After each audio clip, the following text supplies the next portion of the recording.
Not that long ago, human cloning was the stuff of science fiction. Not anymore. According to experts, it would be difficult to pull off, full of dangers, but possible. And it's that possibility that has prompted a serious debate between those who say it should never be done and those who have a cloned wish. Here's Eve Savory. Lucky dog. It's actually not raining first chance. Jonathan Colvin certainly seems a normal enough young man. He's 35, soon to be married. And he and his fiancée want a child. Maybe the sun will come out again. But Jonathan Colvin is not normal. He's ill. And the child he wants would not be normal either. Well, what I'd like to do is clone myself. Rather than, I don't like to think of it really as making a copy of myself, but having a child who happens to be genetically identical to myself. In ways, I think it would give me a second chance at life. Why do you want a second chance at life? Well,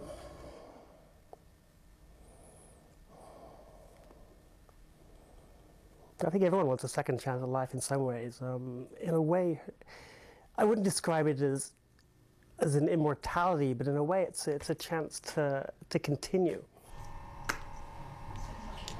Perhaps he wants that second chance because he feels cheated by his first. Jonathan Colvin has been sick since childhood. Every day he must inhale antibiotics to keep deadly infections at bay. It's cystic fibrosis. It's an inherited lung condition. Basically, one of the genes has been corrupted. It causes my lungs to not function correctly. It also affects my digestion as well. What's that done to your life? The main problem is it causes continuous lung infections and reduces your lung capacity. And eventually you basically just can't breathe anymore and get enough oxygen. In other words, you die. It's not surprising he dreams of a healthy version of himself. I can't climb mountains, I can't scuba dive. I mean, there's a whole number of ways it's affected me.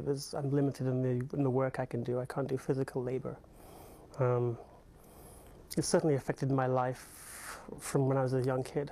Jonathan's clone would still have cystic fibrosis, so he has a plan. Well, the problem with CF is there's one small gene that no longer functions.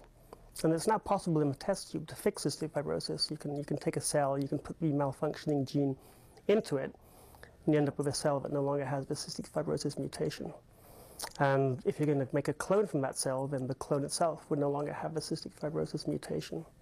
So in a sense, it would be genetically identical to me, but without the one small problem that causes cystic fibrosis. He's dreamt of this child much of his life. How do you see this little boy?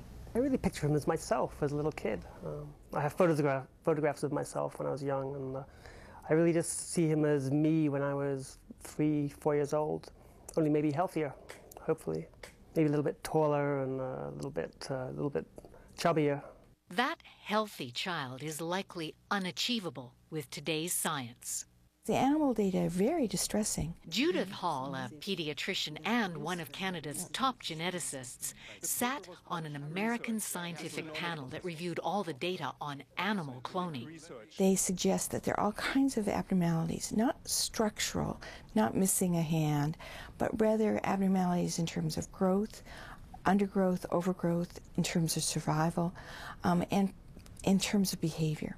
In work done in cows, for instance, of 10 cows in which a clone took and was growing, 4 of the cows, the calves, the clones, overgrew and actually killed the mothers. What is overgrowing?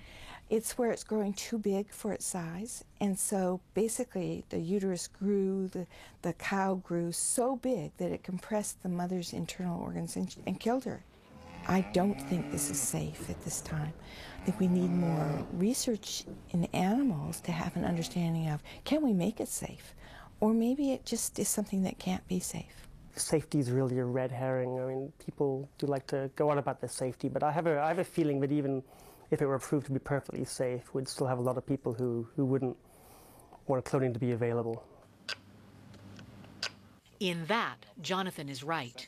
Lots of people say it's unethical under any circumstances. Many countries, including Canada, either have banned or intend to ban human reproductive cloning. I mean, right now, there's talk of making cloning illegal. I mean, I would be in favor of a moratorium on it until it's proven to be safe, whenever that happens. I mean, to suddenly go ahead and criminalize it seems to be a gross overreaction. Judith Hall does want a ban on reproductive cloning unless and until it can be made safe in animals. And they want more clinical information.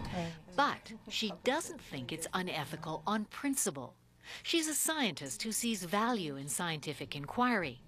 And she's a doctor with sick patients and knows cloning human embryonic cells may one day save lives. I see the potential for replacement organs. And if we can use this technology to produce replacement organs for those people that need them, and it can be economically reasonable, then I think the technology can actually be very useful. I personally have no desire to clone myself, and it's hard for me to quite understand the psychology of those that do. But our society is made up of a whole variety of people. Cloning meets the needs probably of only one group, and that's infertile men. There are many ways for women to use reproductive technologies, borrow eggs, rent uteruses, but for men who are infertile, probably cloning is the one way to reproduce. And indeed, for Jonathan and his fiancée, this isn't just about making a version of himself that is free from disease. Like most men with cystic fibrosis, he is infertile. Normal conception will be impossible, and even in vitro fertilization may not produce a child. So the only way he can imagine having a child with his genes is cloning. I'm pro-choice. I believe if you want to be able to clone yourself, you should be able to. And if you don't want to clone yourself, well, then don't. I'm a real believer in reproductive freedom. I don't think the state has any right to come into your bedroom and tell you how you should or shouldn't reproduce. I think it's a very personal, very private, like a sacred thing. And reproduction is really the most important thing anyone will ever do. And for the state to come along and tell you, no, you cannot reproduce, or we're going to tell you how you can do it, I mean, I don't think it's hyperbole to say it's almost on the road to fascism, really. With all the difficulties, it could be decades before science could make a healthier version of the child Jonathan was. But now at least he has hope.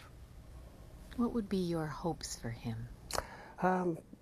He'd grow up and have a regular, normal life, just like anyone else, without having to deal with cystic fibrosis. Because in ways, it's like medical science has opened a door. I mean, it was closed before, and all of a sudden this door is open, and you can actually see it's possible to do this.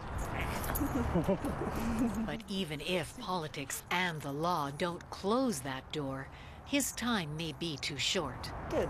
According to his own estimate, he has at most 10 years to live. For The National, I'm Eve Savory in Richmond, BC.